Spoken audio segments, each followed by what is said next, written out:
The IR Solutions Department has noted certain key areas of industrial relations which in recent times have been the source of much attention, particularly in the area of retrenchment, which is a rather complex issue. We feel it necessary to provide some careful guidance to employers so that responsible decisions are made. Retrenchment is one possible reason for the termination of employment and is governed by the Retrenchment and Severance Benefits Act of 1985, which I will refer to as the Act. Retrenchment may result from the restructuring or reduction in the operations of a company, leading to redundant labor or a labor force in excess of the organization's requirements. Firstly, I would like employers to take note that retrenchment can only apply where workers are genuinely redundant. That is, when there is surplus labor in an organization. Retrenchment would not apply if the business has ceased to exist. In the case of retrenchment, separation of the worker is compulsory and at the initiative of the employer. This is in contrast to voluntary separation or VSEP, where the separation is voluntary, that is, by the choice of the worker. Formal notice of retrenchment in writing is mandatory in certain circumstances.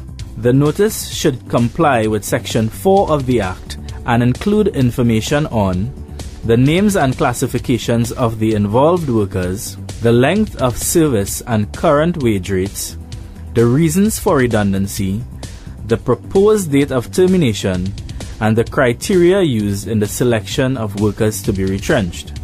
During the notice period, employers may still terminate a worker for valid reasons, for example, gross misconduct. Severance benefits should be paid in accordance with Section 18 of the Act, being the minimum standard.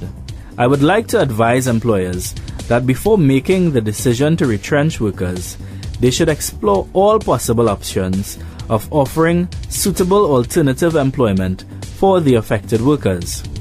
An employer may also seek to absorb a retrenched worker in other employment.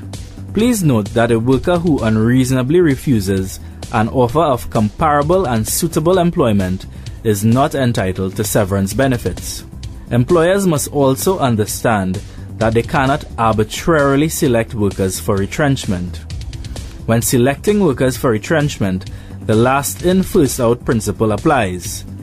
This is subject to the qualification of all other things being equal, and was recognized in the case of Amalgamated Workers Union versus Pan American Standard Brands Incorporated, Trade Dispute number 106 of 1991.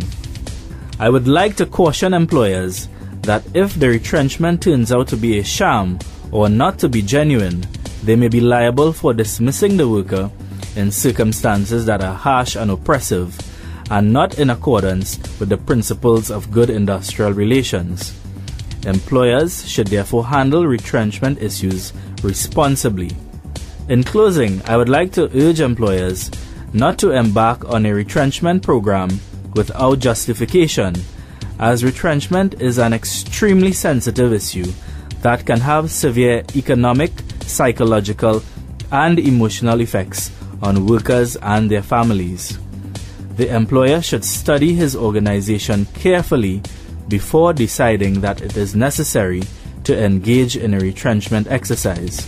The information presented here today is intended as a reference only, and the Employers Consultative Association of Trinidad and Tobago and the Employer Solution Center does not represent the information herein to be definitive or all-inclusive.